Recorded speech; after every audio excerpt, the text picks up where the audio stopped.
Ini satu hal terkait dengan kesehatan khususnya saya sebagai perawat, kemudian nanti dokter bisa sebagai dokter, sejauh mana nanti kita mempersiapkan pada saat ini apa saja yang terkait dengan kesehatan, yang perlu kesehatan, karena menurut saya pelaksanaan manasik haji atau pelaksanaan haji itu lebih kepada ibadah fisik. Jadi semua ibadah fisik. Jadi semua nanti bekalnya untuk menjalankan ibadah fisik itu adalah kesehatan. Ini alhamdulillah rekan saya bagikan dari Kabupaten Jawa ini juga perawat. Baik, Bapak Ibu yang hormati, izin saya uji. Bapak Ibu sudah mendapatkan tas seperti ini. Nah, inilah pakaian kita nanti yang tidak boleh lepas dari kita. Jadi suka nggak suka bagus nggak bagus ini akan melekat di badan kita nanti. Kemanapun kita boleh. Bahkan ini tidak bisa dititipkan, tidak boleh dititipkan, tidak boleh keliru. Tas ini harus melekat. Nanti kita urai apa isinya dulu, Bapak Ibu. Nah, terkait dengan ini, apakah ketika kita sholat, itu kan harus melakukan itu. Nah, saya tadi ngobrol dengan dokter Bija, apakah kita perlu panggil bisa melekatkan bagian tubuh kita? Yang sama sudah? Belum, tapi ada rencana gitu. Sepertinya saya melihat kalau yang dulu tasnya itu kan kecil loh, tasnya kecil, biasanya kita kalungkan ada satu. Tapi juga kita memerlukan tas lain untuk membawa minuman. Nah, kalau seperti ini kita sudah bisa mengakomodir semuanya. Nah, sebetulnya ini peruntukannya adalah tas untuk identitas kita. Nanti identitas wajibnya adalah paspor. Kemudian di dalamnya biasanya ada dokumen pisah di sini. Kemudian dokumen-dokumen yang lain juga diperlukan. Biasanya daftar obat itu juga biasanya akan dimasukkan di sini. Kemudian obat-obatan yang harus rutin kita bawa itu setidaknya ada yang di sini. Karena jam waktu kita minum obat itu ada bisa di pesawat, bisa di mobil, bisa di mana-mana itu harus terbawa. Nah, kemudian izinkan Bapak Ibu saya membuka isinya ya. Tapi bukan emas. Yang pertama ini ternyata bisa saya masukkan di dalamnya masih ada tas. Ini bisa saya isi dompet, bisa saya isi HP. Ya, tas saya. Nyuwun sewu. Nyuwun sewu. Ini tas saya. Tidak ada jadi kosong, isinya kosong cuma ada buku kan tuh. Tasnya kan ada buku ini. Nah, tas dalam keadaan kosong kita ada. Nah, maksud saya tas yang diperuntukkan untuk paspor itu bisa isi apa saja. Ternyata saya bisa mengisinya dengan tas.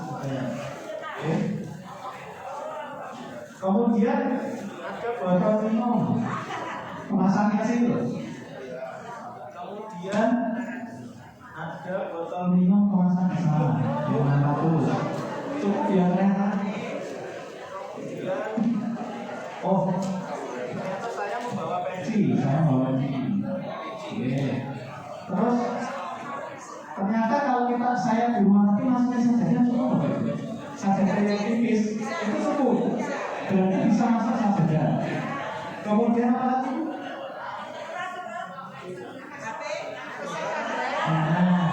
Bisa sandal. Power bank.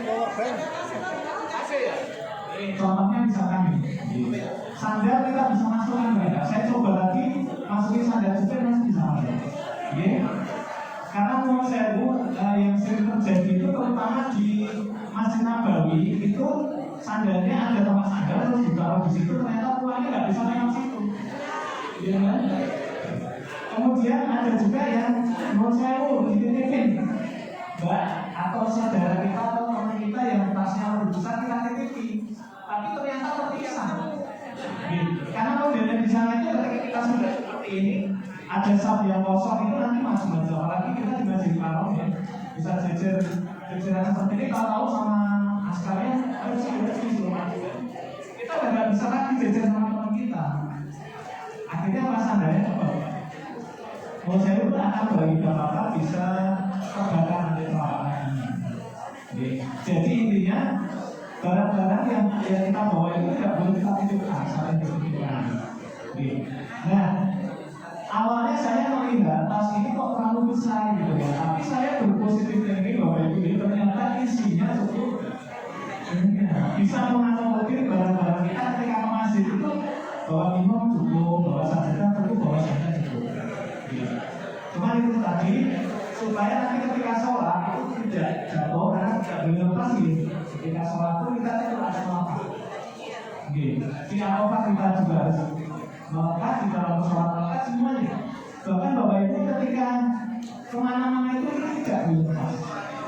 Mungkin perlu dimodifikasi kasih tali ya. Seperti itu. Baik, terkait dengan tas Bapak Ibu ini kita mau katakan kira-kira apa saja yang bisa kita bawa ke sini. Kemudian yang kedua Bapak Ibu terkait dengan kesehatan, Bapak Ibu yang pertama saya ingin mengajak mulai hari ini kita akrab juga dengan lingkungan. Nanti persediaan di sana saya melimpah satu hari itu rata-rata 1 sampai 2 liter itu setiap jamaah mendapatkan air minum. Nanti ada 2 kemasan di sana, ada kemasan yang 300, ada kemasan yang 400. Jadi mulai sekarang Bapak Ibu kami mengajak, mari kita untuk mencukupi kebutuhan cairan kita setiap harinya, baik di sini maupun di sana nanti. Kita minum 2 sampai 3 itu setiap 10 menit. Sudah mempraktekkan? Mari kita praktekkan sama-sama.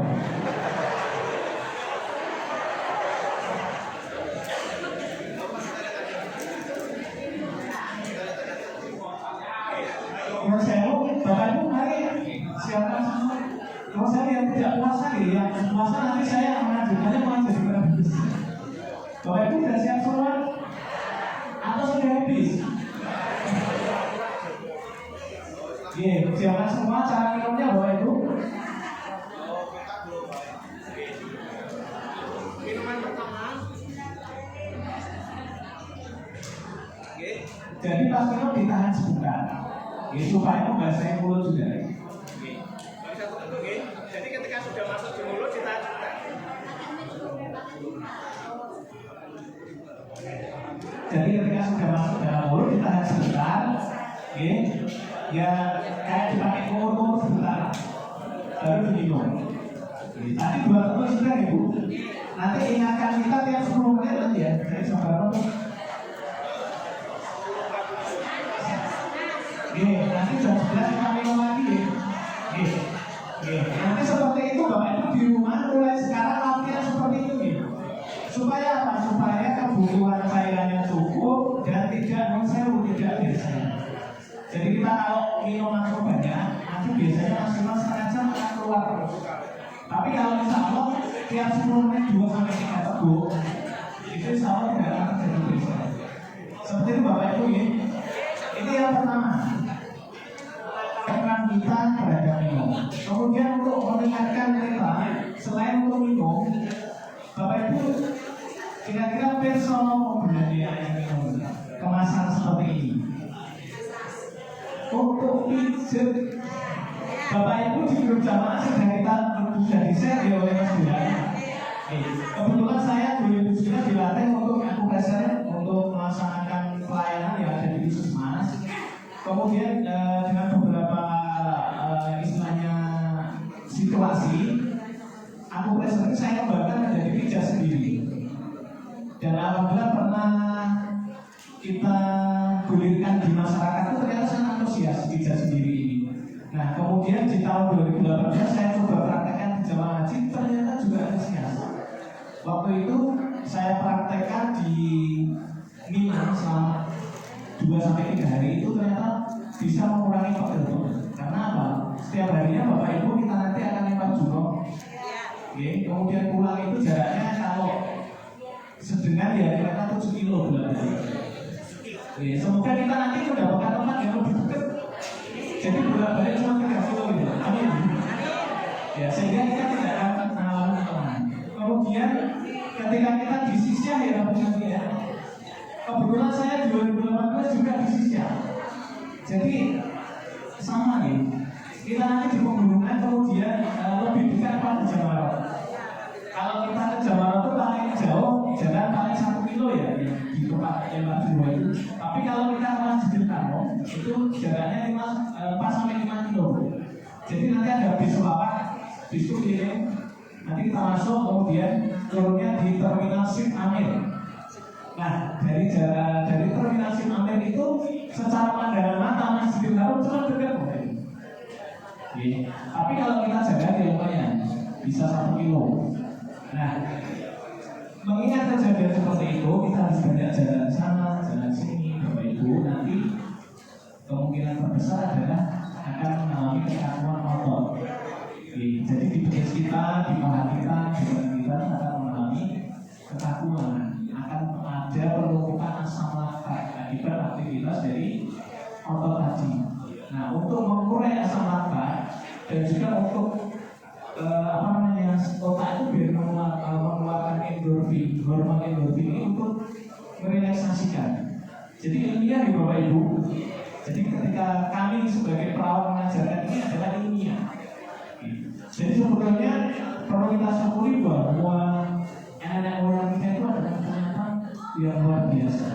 Sudah pijat, sudah dikenal sejak dulu deh.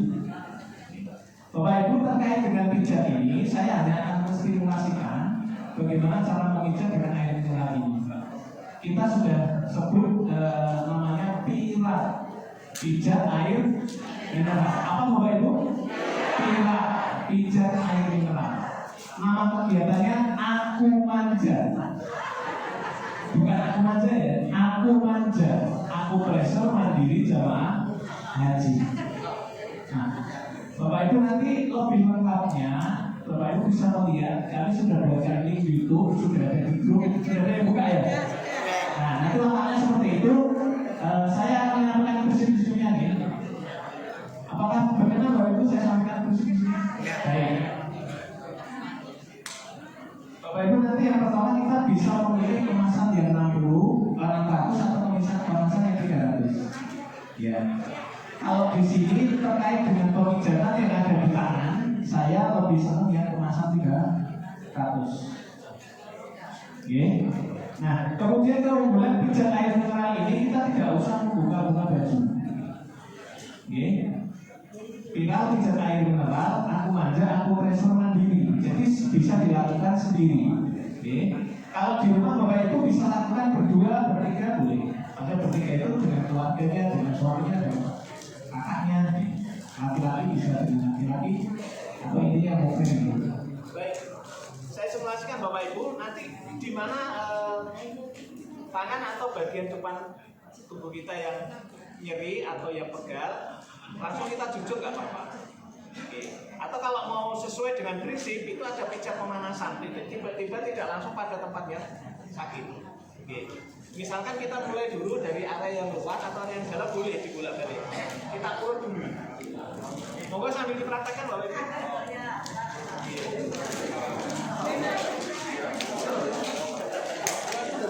Kita persiapkan dulu ya. Kita pijat di bagian tangan kita di area dalam. Area dalam di sini. Boleh kanan dulu apa boleh kiri dulu ya?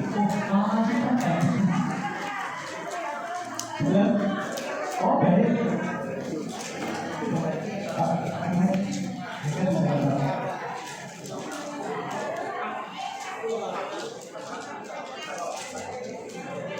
Kita mulai dari tangan kanan dulu ya. Siapkan tangan kanan, kita mulai dari area bagian dalam. Mari untuk hitungannya tuh totalnya nanti 33 bisa dibarengkan dengan dikir. Jadi kita potong, kita sebut la ilaha illallah ya Bu. Ya. Baik, mari 1, 2, 3.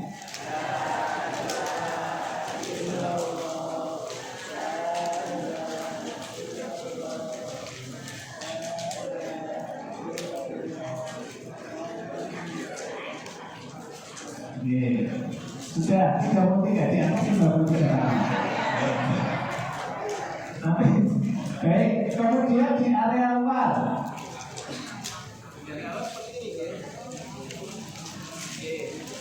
Jadi tangannya di sama-sama sedatok. Silakan. Ya, ya. Oke. Gimana? Terasa kan ya teman-teman? Sama, sambil pikir boleh lah ya, lo sesuai dengan kita. Sambil latihan juga boleh. Biasanya sih yang tadi pikir, sekalian itu.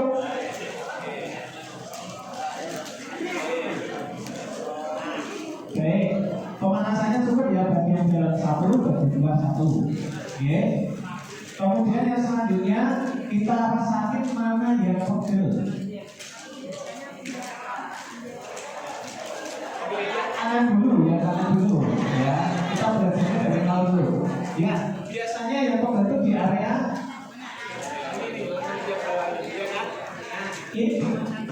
konsentrasinya di situ pijatnya. Oke, mari dari yang pegel masing-masing. Dipijat, digosok yang di situ. Oke, sama gitu. Sarah ya. Sarah. Oke, dari atas ke bawah nih. Karena kalau dari bawah ke atas susah. Oke. Oke, kalau masih nyeri atau masih pegel, diulangi lagi bisa sampai 3 kali. Jadi totalnya nanti 99. Kalau misalkan tadi 33 kali sudah selesai, sudah sembuh, Bapak Ibu. Kemudian ada yang mungkin merasa kok aku pakai badannya botol ini kurang keras, pakai ini.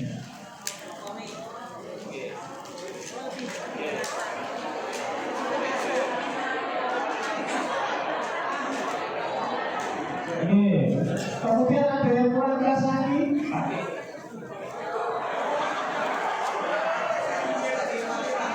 Jadi menurut saya, kenapa di antaranya kita tidak usah melepas baju karena memang ini. Tapi pengalaman saya ini jarang saya gunakan. Ya, kalau kurang keras lagi minta diobeli. Jadi menurut saya ini. Kalau misalkan ini kurang kasih terlalu. Kemudian kata kuncinya Bapak Ibu, kalau memang memungkinkan nanti ada 2 botol, yang 1 buat minum, yang 1 buat pijat. Supaya tidak tumpah hasilnya kemasannya. Kalau tiba-tiba pijat tumpah, apalagi kita berikram kan nanti mengganggu. Seperti itu ya. Yang untuk tangan sama bisa ya. Kemudian untuk yang kaki nanti Bapak Ibu nanti YouTube. Kemudian yang kedua, bagian depan bisa ya, bagian dada bisa. Tapi pelan-pelan ngomong. Ini untuk mengurangi batuk ya. Kuncinya salah tuh.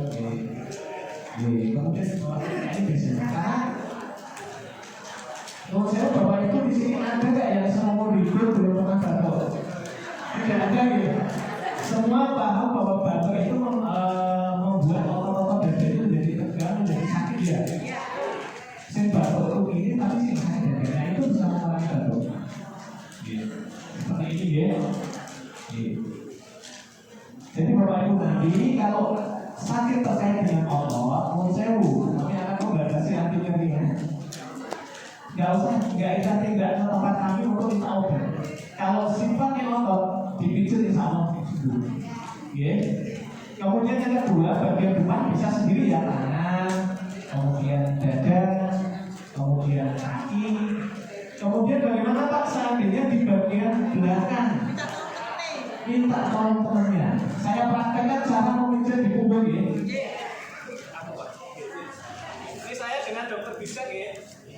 Jadi kata kuncinya Bapak Ibu nanti bisa pijat di area kerokan. Yang pertama di area kerokan itu ini tulang belakang. Di dalam ilmu pijat secara medis atau paramedis itu tidak boleh mengenai tulang.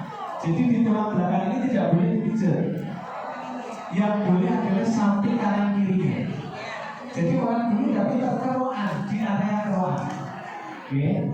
Sama ini hitungannya juga pemanasan dulu. Area keroan yang bagian kanan dulu di sana, ke bawah. Dihitung 33 kali. Terlalu keras ya dok? Mari kita praktekkan.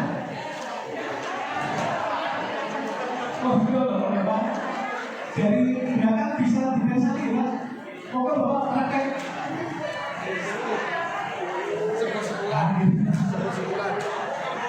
Ini silakan praktekkan.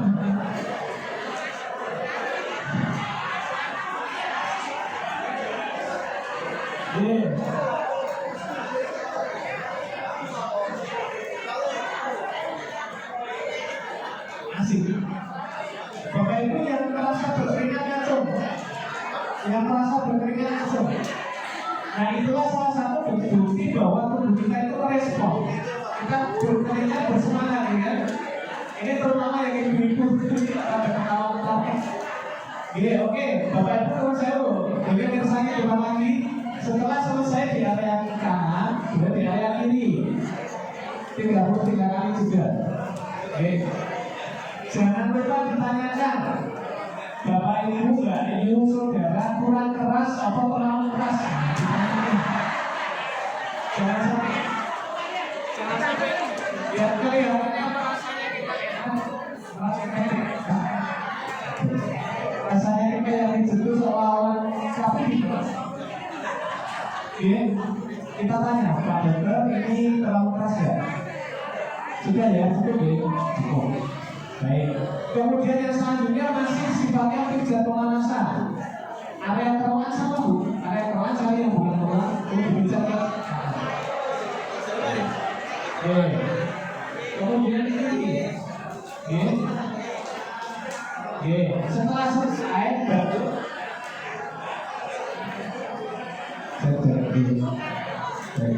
setelah selesai pemanasan, orang yang terakhir bertanya, Pak Dokter, mana bagian yang sakit? Tadi ada ibu bilang Biko udah ya. Nah baru konsentrasikan ya. Di sini yang konsentrasi.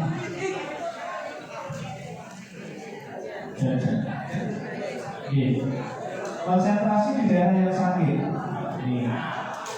Bapak Ibu menurut saya, kalau keluhan yang sifatnya otot itu kalau kita terbiasa pijat itu akan ketahuan ada berdiri-berdiri. Ya. Menurut saya Bapak Ibu ada yang menurut saya praktisi pijat ada di sini. Ada ya. Bapak Ibu ada yang dokter. Dokter ada. Alhamdulillah. Mau bantuan yang dokter nanti kami dibantu untuk ikut. Nah, alhamdulillah ini potensi kita luar biasa. Ada yang perawat, ada ya, ada duri itu menurut saya. Ada yang bidan. Ya, menurut saya intermezzo Bapak Ibu, nanti Bapak Ibu yang Pak Dokter, Bu Dokter, bidan, perawat nanti kami turun juga Bapak Ibu yang membantu jamaah untuk mengatasi keluhan-keluhan yang sebenarnya dengan penyakit ini. Baik, kembali lagi ya Bapak Ibu izin ya. Jadi kalau terbiasa pijat kita akan tahu oh ini mana yang bagian yang. Nah kemudian kita konsentrasi di situ. Diputar ke kiri, bagian yang sakit itu sebanyak 33 kali. Oke. Kalau sudah masih sakit, oke. Atau boleh diurut saja Bu. Oke. Bagian yang sakit tadi diurut saja. Mengikuti kaidah kelipatan 33.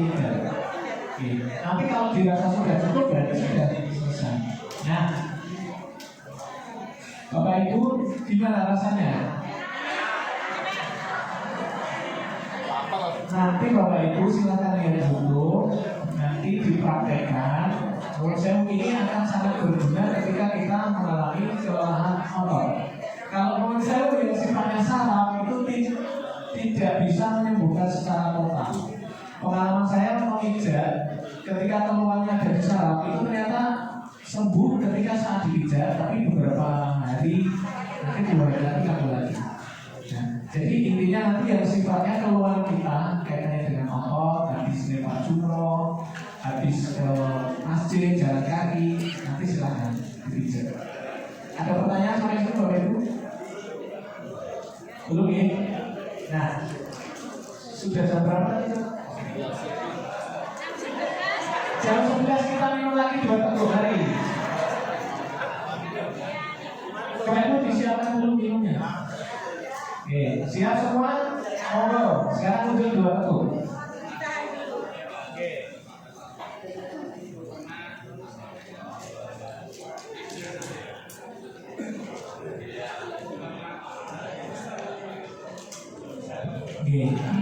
Nanti di rumah seperti itu ya Bapak Ibu. Insya Allah nanti di semua ketika di sana nanti sudah terbiasa. Karena menurut saya kita tidak akan bisa ujuk-ujuk nengkono ujuk, nggak bisa, harus latihan ternyata. Saya di Arafah itu dari jam 6 pagi sampai 16 sore itu habis 16 botol sih. Saya waktu itu selama wukuf itu tidak terasa buang air kecil, jadinya keringat semua. Dan di Arafah nanti kalau pengalaman dulu tidak ada AC, adanya kipas angin blower.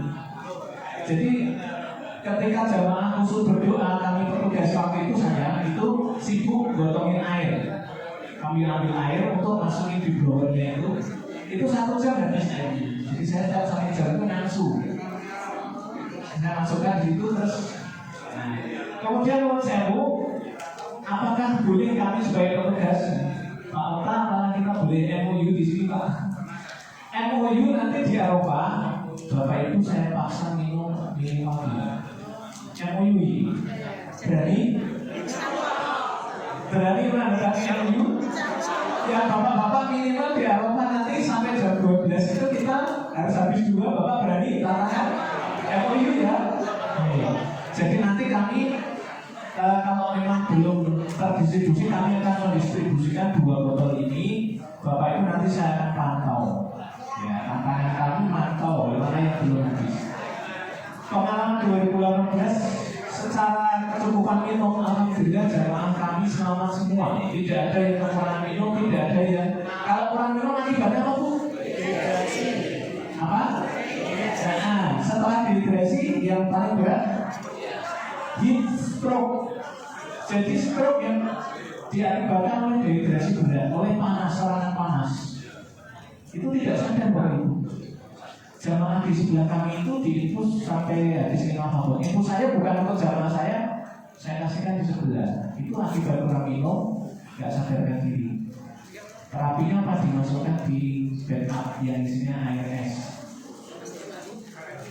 Belum sadar juga. Nah, ini yang harus kita hindari Bapak Ibu. Ingat MOU kita ya. Menurut saya Pak Komandan Pak Ota, kita punya MOU nanti. Kita akan pantau di Arafah. Bapak Ibu setuju semuanya yang belum habis minum sampai dengan jam 12 atau sampai jam 10 belum habis juga ini kita akan wajibkan habis. Oke, siap? Siap. Supaya tidak terjadi lagi. Karena kalau sudah terjadi stroke di sana, kita susah. Di Arafah sangat krodit. Banyak suara ambulan, suara itu macet di mana terjadi sama. Jadi harapannya nanti kita selamat semua. Kemudian terkait dengan pesawat, di pesawat nanti Bapak Ibu tiap 2 jam kita akan senam di pesawat. Terutama Bapak Ibu harus menggerakkan biar tidak terjadi defensive trombosis. Supaya tidak jadi bengkak nanti ciri-cirinya tidak bergerak. Nanti kita akan bangunkan. Kemudian budaya tadi ketika di jalan itu kemudian 1 jam sebelum darat. Biasanya 1 jam sebelum darat kita akan bangunkan semua. Jadi tidak boleh lagi tidur ya. Nanti ada kewajiban saat tidur, ada kewajiban saat senam di pesawat, menggerakkan tubuh, kemudian kaki, kemudian ada saatnya juga bangun. 1 jam sebelum itu nanti kita wajib bangun. Kemungkinan juga kita akan sholat di pesawat ya nanti kemungkinan. Karena kita berangkatnya jam 10-an nanti sampai sana itu sore. Jadi kita akan melewati sholat duhur ya. Nanti kita sepakati. Kemudian selanjutnya terkait dengan apa ya? Terkait dengan kesehatan, Bapak Ibu nanti dokter bijak yang akan menyampaikan ya. Mungkin persiapan apa dan persiapan yang lain. Mungkin dari saya cukup Bu. Sebelumnya ada pertanyaan? Ingin komen?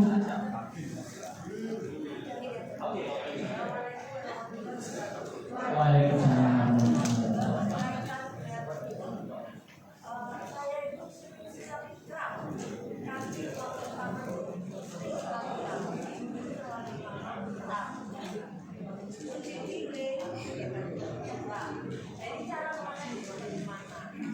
Baik Bu, baik. Nanti selengkapnya dokter bicara yang akan jauh itu. Baik. Tapi terkait dengan saya pernah mengikuti pelatihan kesehatan kerja ya. Kesehatan kerja itu di mana ketika kita melakukan aktivitas yang kaitannya dengan misalkan kita aktivitasnya berdiri, kita istilahnya duduk. Jadi ketika kita bekerja sambil berdiri itu istilahnya sambil duduk. Ketika sebaliknya ketika kita duduk itu istilahnya nanti berdiri seperti itu. Nah, menurut saya Bunda nanti terkait dengan itu misalkan aktivitas cuci piring itu kan berdiri. Nah, misalkan sudah berdiri lama nanti istilahnya duduk seperti itu. Nah, nanti paling nggak kenali dulu kapan kira-kira terjadi kram. Nah itu sebaiknya dicegah. Oh, ketika saya nanti berdiri 10 menit sudah kram, berarti sebelum itu nanti istirahat. Sebaliknya kalau duduk terlalu lama kram mungkin bisa pindah posisi. Ketika misalkan kita bersila nanti jadi seluku seperti itu ya. Kemudian nanti terkait dengan medisnya nanti mungkin dokter akan mempertimbangkan apakah ada pemeriksaan darahnya dari tinggi apa dari seperti itu. Ya sudah. Ada lagi Bapak Ibu? Bapak berkaitan dengan kita seringnya minum itu kan seperti saya kan di atas 60 kadang saya berbisnis. Cara mengatasinya.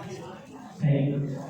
Untuk minum secara normal, kecuali Bapak Ibu yang menurut saya terjadi gangguan ginjal ya, nanti Bapak Ibu perlu konsul ke dokter berapa cairan yang diperlukan dan berapa cairan yang sebaiknya dijaga atau diukur lah. Itu nanti terkait dengan yang punya masalah ginjal ya.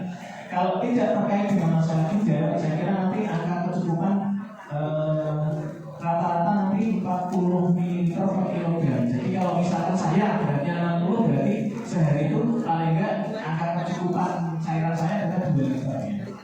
2000 ml. Kemudian kalau terkait dengan sering buang air kecil itu sebetulnya kalau angka kecukupan minum kita itu bisa dikatakan balance Pak, seimbang.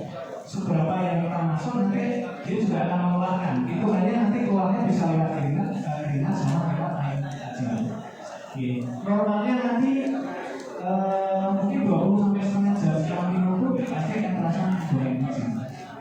Salah satunya tadi kenapa minumnya sedikit-sedikit.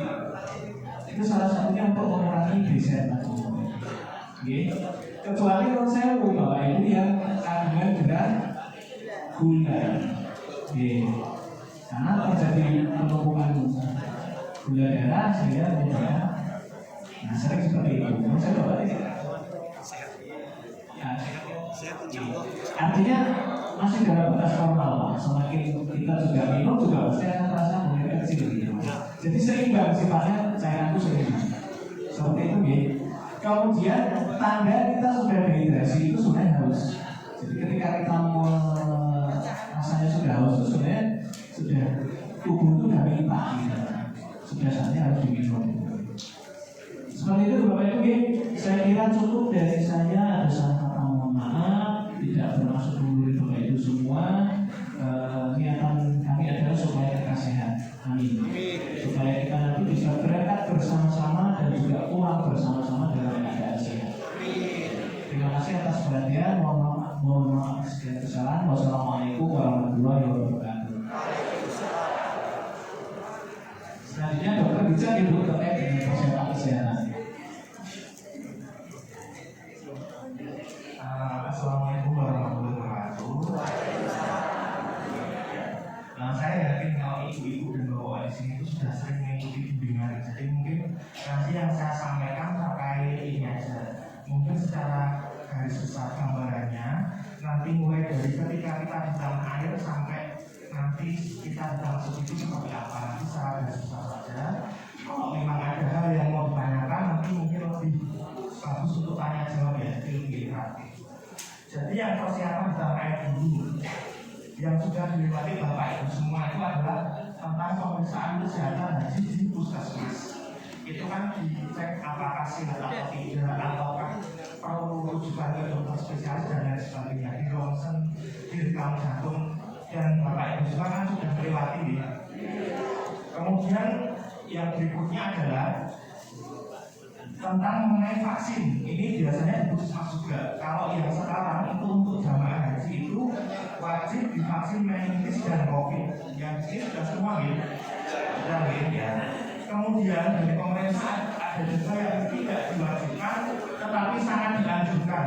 Jadi karena sifatnya itu tidak wajib, namun dianjurkan. Ketika Bapak Ibu sakit untuk divaksin ini, berarti nanti mengeluarkan biaya sendiri.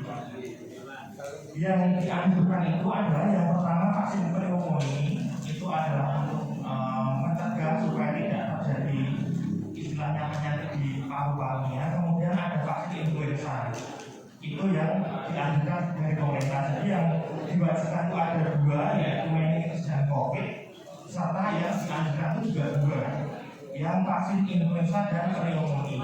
Kalau yang vaksin pneumonia itu memang agak lebih mahal ya. Kalau mungkin vaksin influenza mungkin cuma sekitar 300-400 ribu, tapi kalau vaksin pneumonia biasanya bisa sekitar 1 jutaan. Kisarannya itu. Nah nanti monggo bisa dipenggali apakah sakit atau tidak. Karena memang tidak wajib, tetapi sangat dianjurkan.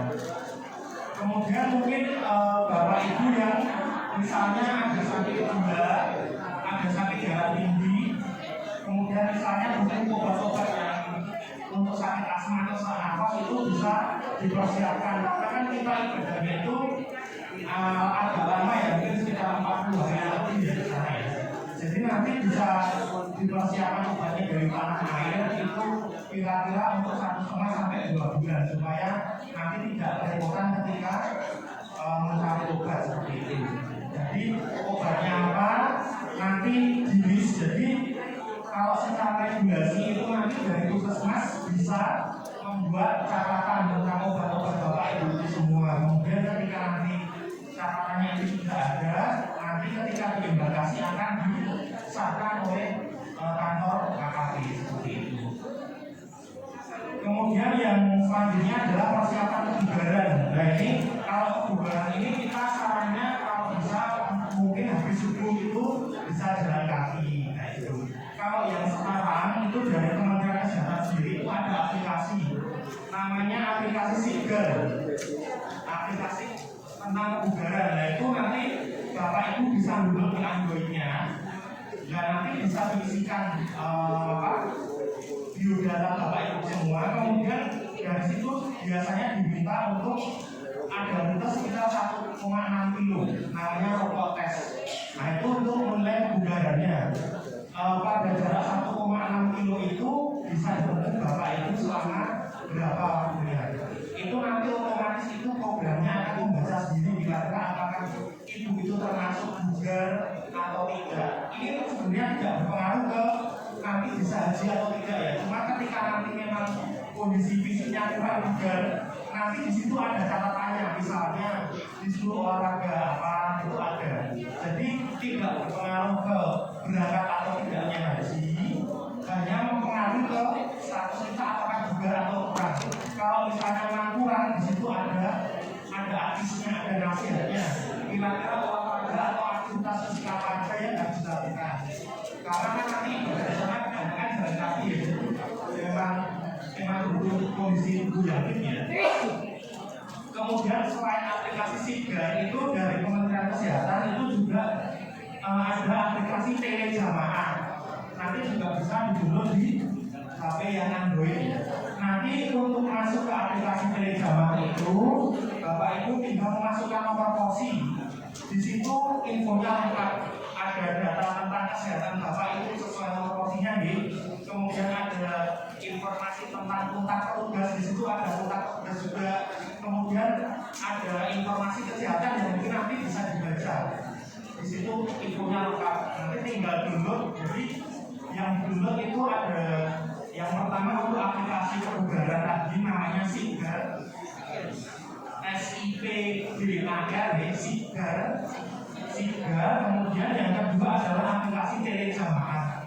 Kalau yang telejamaah itu nanti bisa masuknya dengan nomor porsi. Kan kalau setiap jamaah sih dapat nomor porsi, nah masuknya dengan itu beda.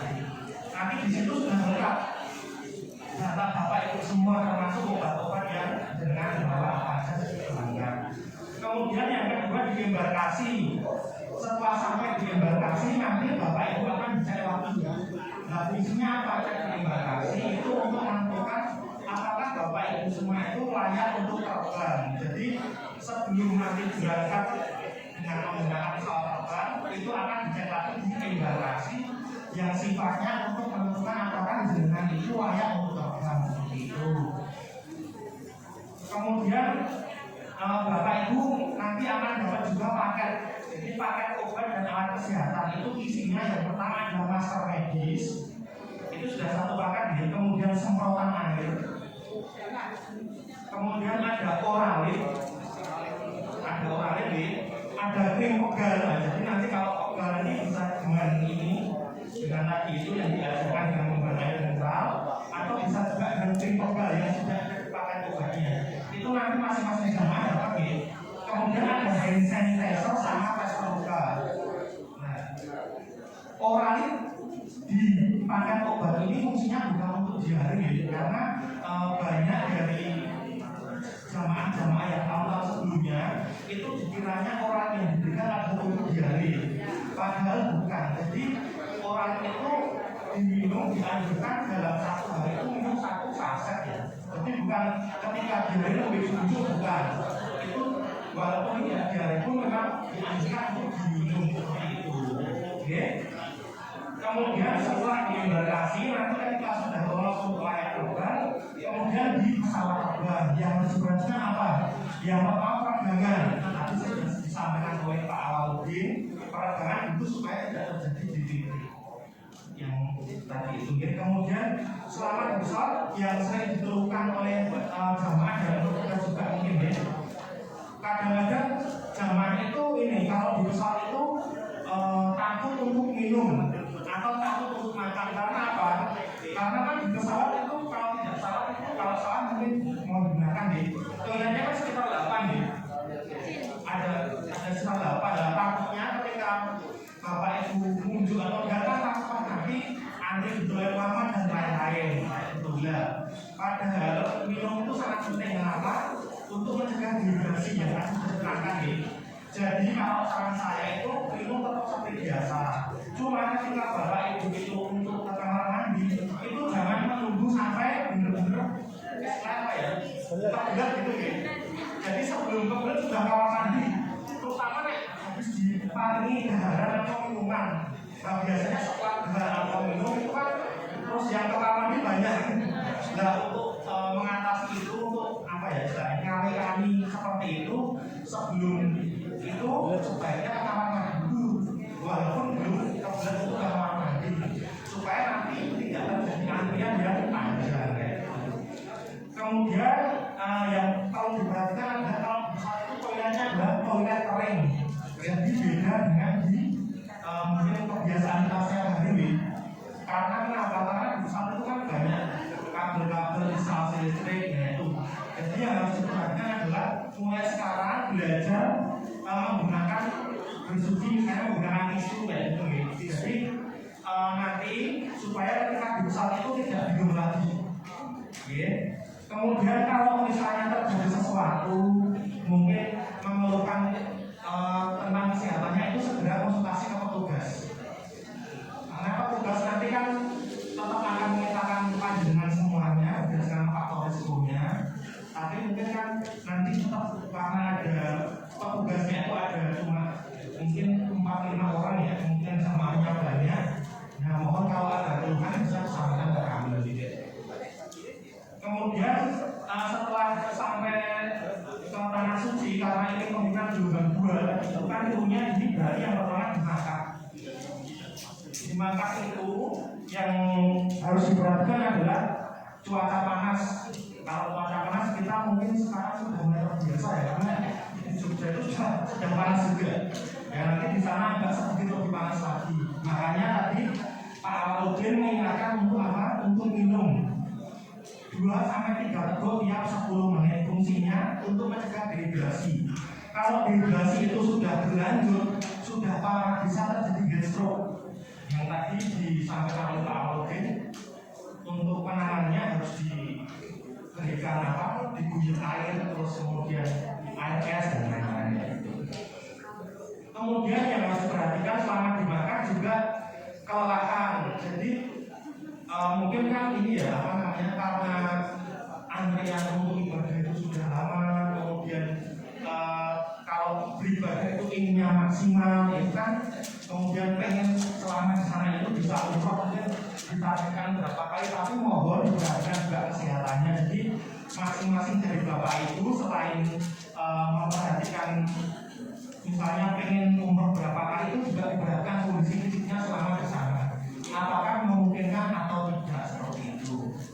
Kemudian yang harus diperhatikan selanjutnya adalah kemungkinan tersesat. Makanya tas yang ini, tas lempang itu harus selalu dibawa supaya ketika nanti kita tersesat itu ada identitasnya, tahu kita harus kemana dan lain-lain.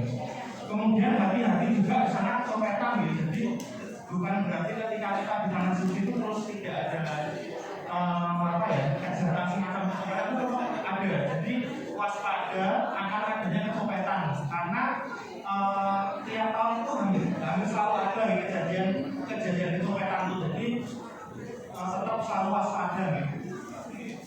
Kemudian setelah dimakan, roti selanjutnya ada bunga gena. Kalau bunga gena ini kan sudah tidak ada kaitannya dengan ibadah haji, ya. Kemungkinan cuma mungkin ibadah arba'in aja. Itu juga nanti diperhatikan, dijaga fisiknya yang penting ya. Kalau misalnya sholatnya itu biasanya mendekati adzan, berarti nanti kalau di sana nggak bisa ya, jangan nekat-nekat waktu sholat, soalnya takutnya nanti tidak dapat tempat. Dan yang diperhatikan adalah di Madinah itu sering terjadi kakinya itu luka. Kenapa luka? Jadi kalau jemaah Indonesia itu biasanya ketika sampai di Masjid Nabawi itu sudah lepas sandal dulu ketika sampai di pelataran. Padahal pelataran di Masjid Nabawi itu tidak seperti di Masjidil Haram, jadi panas seperti itu. Dan di Madinah itu kan biasanya kalau misalnya pas cuaca panas, dan ini kebetulan pas cuaca panas, itu biasanya lebih panas 2-3 derajat daripada di Makkah. Jadi dilepas sandalnya kapan? Dilepas sandalnya ketika sudah mau masuk ke pintu masjidnya, jangan waktu di pelatarannya. Kemudian yang tadi disampaikan Pak Awaludin juga, jangan lupa sandalnya nih, sandalnya dimasukkan kantong plastik terus dimasukkan tas. Karena kalau kita taruh di pintu sudah bisa hampir dipastikan kita juga nggak akan ketemu gitu ya. Iya. Kemudian yang selanjutnya kalau setelah dari Madinah mungkin tinggal kembali ke tanah air. Setelah kembali ke tanah air itu biasanya ada pemantauan selama 1-2 minggu. Ketika ada keluhan terkait kesehatannya, misalnya ada batuk dan lain-lain, itu nanti bisa dikomunikasikan ke puskesmas terdekat. Mungkin sekian dari saya. Kalau nanti mungkin ada tambahan dari teman-teman yang lain atau mungkin ada pertanyaan juga. Assalamualaikum warahmatullahi wabarakatuh.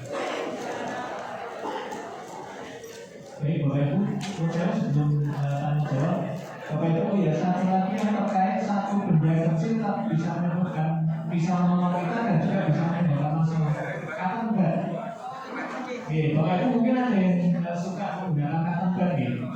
Nah ini pengalaman saya dulu ada kurang lebih 3 kasus tuh cotton budnya ketinggalan di jalan. Nah ini, menurut saya nanti ketika menggunakan cotton bud, usahakan membeli cotton budnya. Menurut saya bukan saya bilang yang mahal ya, bilang yang recommended, yang bermerek itu biasanya tidak mudah. Pas. Kemudian ketika menggunakan cotton bud sebaiknya tidak kondisi telinga basah. Biasanya itu yang menyebabkan ketika meninggal. Jadi alhamdulillah waktu itu bisa saya tangani, tidak perlu dirujuk ke rumah sakit. Jadi kebetulan saya waktu itu bawa alat yang bisa menangani. Jadi lega. Kemudian yang selanjutnya terkait dengan dokter tadi menyampaikan di pesawat itu kita dalam keberangkatan maupun kepulangan itu terutama yang berangkat itu dalam kondisi meninggalkan keluarga masih psikologisnya belum siap pada itu kadang-kadang kita takut untuk ngatur, untuk mendiko. Bapak Ibu kalau misalkan gambaran toilet di pesawat kita belum pernah, menurut saya belum, meskipun kita sudah pernah naik pesawat tapi belum tentu kita pernah ke toilet di pesawat ya. Nanti intinya Bapak Ibu kata kuncinya jangan takut mendiko. Bapak aku terus pipis kosong buang air besar. Nanti sampaikan kesegarannya minimal. Nanti biar misalkan di pesawat ngacung atau misalkan di belakang nanti kan ada pramugari bisa membantu. Pengalaman kami nanti kita tugas itu juga tidak akan membiarkan bahwa itu toilet sendiri gitu ya. Kita mengambil juga dari pramugari kita ini. Ada pramugari juga yang membantu untuk buka membantu antrian seperti itu ya. Terus yang terakhir pesan dokter Robong, Bapak itu nanti ketersediaan obat batuk itu bisa di sana itu bisa banyak, tetapi juga menurut saya belum tentu sesuai dengan cocokan Bapak Ibu. Biasanya di sana itu ada OBH. Saya pernah itu order OBH itu 200 botol itu cuma 4 hari itu habis. Jadi nanti ada suatu ketika di mana kalau kita benar-benar tidak menjaga diri, kita pasti kena batuk. Ya. Ketika nanti sholat itu nanti isinya selain sholat jamaah juga batuk berjamaah. Makanya menurut saya masker ini bahwa itu nanti dapat masker gunakan dengan baik, kemudian minumnya juga cukup. Pengalaman saya di sana nanti cuma 4 hari saya kena batuk karena saya harus rujuk. Hari pertama rujuk, hari kedua rujuk sampai 4 hari itu saya rujuk ke rumah sakit Indonesia ke KKHI itu. Saya kurang minum. Saya bawa minum tapi kurang. Itu batuk saya 4 hari tok. Selain itu, insya Allah dengan menjaga minum tadi bahwa itu akan terhindar dari batuk. Kepepetnya Bapak Ibu kena batuk, mulai sekarang Bapak Ibu pertimbangkan obat batuk apa yang cocok. Ya, himbauannya Bapak Ibu bisa membawa cadangan obat batuk yang sesuai dengan selera masing-masing. Sesuai dengan apa yang biasanya cocok bagi kita. Karena apa? Kalau takutnya nanti di sana kebetulan kita hanya dapat obat satu obat di sana OBH gitu. Jadi kan bagi yang nggak cocok biasanya ada jamaah kami yang ketika obat batuknya yang sekarang apa? OBH lagi. Dia tidak cocok untuk OBH gitu. Karena kebetulan akhirnya ada menurut saya tadi ada dokter yang jamaah juga membawa obat yang bagus, beliau lebih baik kita membuat. Nah, untuk mengantisipasi itu Bapak Ibu, ini silakan bawa obat batuk di cadangan saja. Harapannya tidak usah dipakai. Nanti dengan Bapak Ibu banyak minum, Bapak Ibu menggunakan masker, nanti insya Allah tidak ada batuk.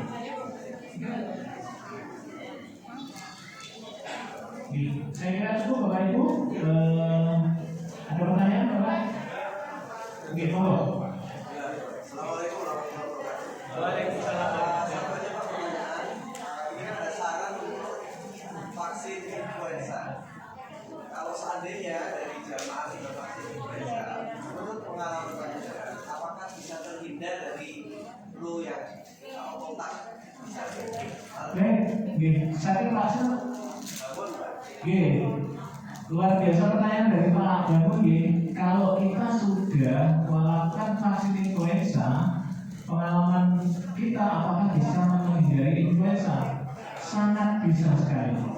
Sebelum adanya vaksin COVID, sebelum COVID itu kami merasa petugas kesehatan, saya sendiri berinisiatif vaksin influenza. Yang saya rasakan itu 1 tahun itu kita jarang sekali kena influenza. Atau kalaupun kita kena influenza itu cukup sembuh. Itu pengalaman saya. Dan masa berlakunya dengan kurang lebihnya jaraknya bisa dikatakan seperti awalnya itu ya 1 tahun gitu. Jadi 1 tahun itu ketika saya vaksin flu itu ketika kena flu itu cukup sembuh Bapak Ibu. Jadi seperti itu mas pengalaman saya. Ini dari segi kedokteran kita dapat ceritanya sama gitu, seperti itu. Jadi kenapa ada anjuran vaksin influenza? Ya ada juga yang dianjurkan pneumonia, tapi paling nggak yang meningitis itu karena kita akan menghadapi cuaca yang panas itu paling nggak yang vaksin itu gitu. Kalau influenza itu memang sangat membantu. Bapak Ibu sudah influenza semua? Monggo, ini sifatnya sunat gitu, tapi menurut pengalaman saya sangat bermanfaat. Sebelum adanya vaksin COVID, saya sendiri sebagai pertahanan karena itu termasuk virus influenza juga ya. Yang dulu banyak ya, banyak ya. Oh gitu. Baik, kalau sekiranya Bapak Ibu nanti mau menjadi vaksin influenza nanti bisa difasilitasi oleh kemana gitu. Tapi sifatnya memang swasta gitu Bapak Ibu. Tidak ada seperti ini sebenarnya kan dijamin oleh pemerintah. Jadi sifatnya swasta. Nanti kalau Bapak Ibu menjadi silakan nanti bisa koordinasi dan dengan kemana gitu. Kebetulan kami sendiri juga swasta, makanya kami selama tugas itu mengadakan sendiri kerjasama dengan KKP. Selanjutnya Bapak Ibu mungkin yang bertanya tentang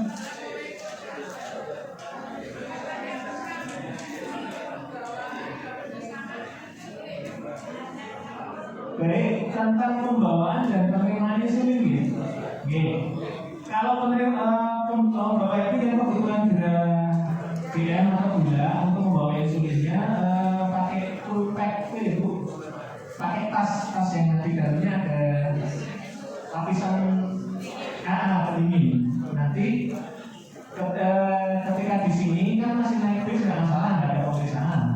Jadi misalkan tadi sudah pilih di Pak kasih tadi ya, malah saya tadi di nanti kita itu berangkat di sini kemungkinan pagi ya. Jadi dari rumah itu sudah pakai full pack, pagi di sini masih di full pack. Nanti begitu sampai di Gunung dan koordinasinya dengan kita. Nanti akan kita titipkan di kulkas. Kemudian nanti cara membawa di pesawat nanti juga akan kita siapkan. Ini koordinasi insulin tadi. Kemudian nanti ketika sampai di kita kan mendarat di Jeddah, kemudian perjalanan Jeddah menuju hotel itu sekitar 2,5 jam. Nanti masih ada di full pack kan masih